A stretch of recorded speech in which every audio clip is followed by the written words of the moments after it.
Today, we're flying Air France Premium Economy on the Boeing 787-9 from Paris to Nairobi. This is an 8.5-hour flight, and Premium Economy sits in that interesting middle ground where it obviously costs more than economy, but usually a lot less than business class. So the big question is Air France Premium Economy actually worth it on a long haul like this, or are you better off saving money or points? Let's see how it actually stacks up from boarding to landing in Kenya, how we booked it with points, and of course, we're gonna grab a few drinks along the way. Let's get tipsy, y'all.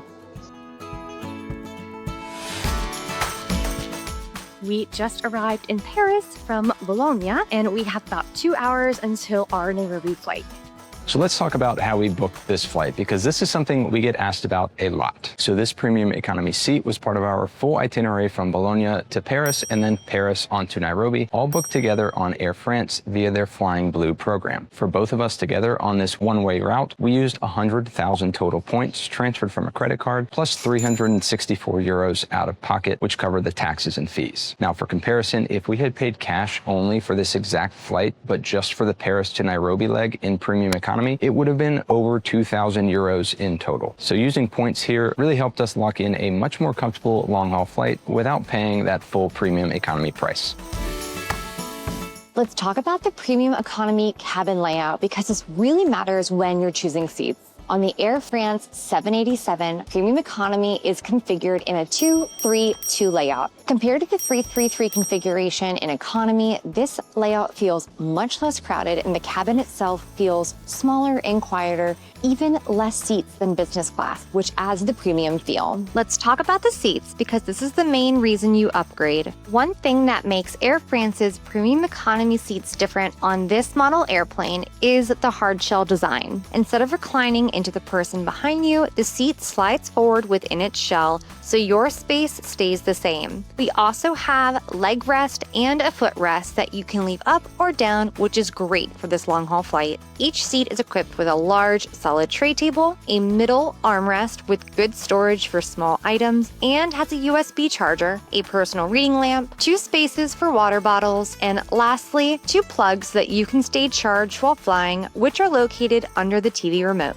The entertainment screen is very large, crisp, and responsive, and I have to say there's a very big selection of movies and series, tons of international content, which is always a strong point with Air France. Noise-canceling headphones are provided, and while they're not like a premium brand quality, they're better than those awful headphones that you normally get in economy. Wi-Fi is available on board with messaging options, but otherwise it's paid browsing packages depending on what you might be looking for. So on the Air France, at least this Boeing, they have shades on the window that are very unique. It's a button, and there are 5 different levels, and you can pick from kind of see-through to total blackout. As someone who loves to stare out the window, this is like the best of both worlds, because I have it set on level 3, so it's dark, so we're not getting a ton of sun, but it's also really nice because I can see through it. Cool feature.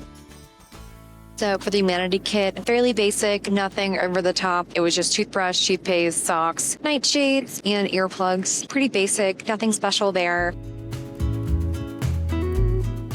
So shortly after takeoff, we got some champagne, and it is absolutely delightful. You'll never hear us complain about champagne and or just bubbles in general. So takeoff was very smooth. Boarding was a smooth process. The initial thoughts on the seats, super impressed by this particular product. The hard shell is really, really cool. We kind of feel like we're in our own little bubble, which is nice. Overall, I like the design of it.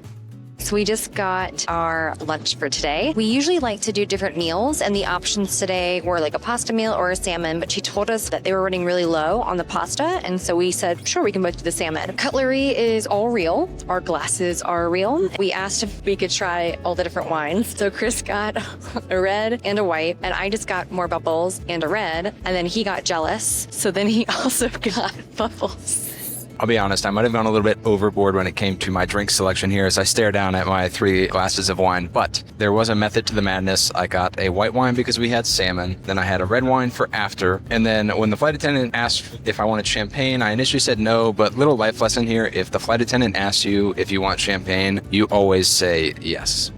for lunch today. We got a little card that tells us. So we got lemon and curd cream cheese with poached potatoes, beans, and a pickled pink radish. We have salmon and shellfish with rice and like a red quinoa and broccoli blend. We also have bread. We have a wedge of cheese. I am very excited about this wedge of cheese, butter, and it looks like some sort of crackers. For dessert, we have chocolate cake. Pretty good spread. I'm fairly hungry since we got up at like 3:30 this morning to start this. I'm very happy. So first thoughts, I've had a first few bites of this appetizer, the lemon curd cream cheese with beans and potatoes. It's not bad. It's kind of the one most healthy thing on the plate here. First couple of bites in on the salmon. So let's just be honest what airplane food is. It is not going to be a Michelin star sit down situation. I think this is more than edible, in my opinion, for shellfish and salmon on a plane. It's going to be really interesting because in a few videos from now, so make sure you subscribe, we're actually going to be flying from Cape Town back to Paris, but in business class. So I'll be curious to see what we get in a couple of weeks when we do that flight. But I think this is really good. Chris is over here eating. He doesn't seem to be having any problem. As I said, it's not going to win any awards, but I'm happy with it. This is like a rich lava cake, and it's like extra gooey in the middle. Chris was here for it. I loved it. He loved it, and he couldn't finish it. It is very rich, for sure. And I'm still working on wine number 1, so I've got 2 more to go, so I saved some room. The white wine is a Chardonnay 2024. We're usually not the biggest fan of Chardonnay because a lot of times it's that heavy oak. It kind of gives that buttery feeling, but this is actually very good. It's very light and refreshing. It paired perfectly with the salmon as well. I went with a 2022 Bordeaux, and that is absolutely delicious. I love it. I love Bordeaux. I love reds, so that was great. I wouldn't necessarily recommend it with this salmon, so... That's my approach. We're gonna, I think, kick back and watch a movie. We have a little bit of work to get done, so we might do that too, and we'll check in a couple of hours.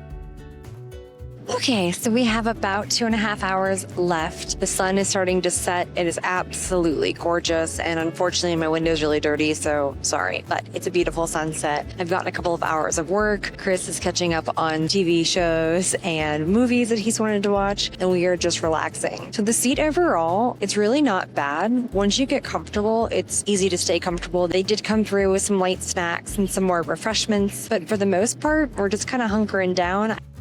Okay, we are in the final stretch of this flight. We have about an hour and 20 minutes left, and we just got our snack pack. So in the snack pack is a half a sandwich, which is Chris's favorite. It is mustard and cheese. He's not a mustard fan. So in addition, there's like a yogurt drink and a soft lemon cake. So I'm hungry. I wish I had a bigger meal, but the good news is when we land, we can just go to the hotel and we can figure it out from there. We made it to Kenya. We're gonna go ahead and we gotta get through passport control, and then we gotta get our bags, and we will tell you all about our flight once we get to the hotel.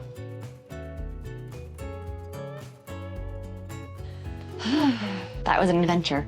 We made it. Long travel day, but went smoothly, I think. Yeah, in terms of the premium economy flight, 100% we would recommend it. Yeah. The extra legroom, the seats, particularly the hard back seat in front of you was really cool because the other person could recline as much as they wanted and it never impacted you. Yeah, it almost felt like some of the business class flights where it's kind of contained within its own kind of pod. Yeah. It was really nice. I think the food was fine, as I said on the plane. The second meal or snack, very underwhelming.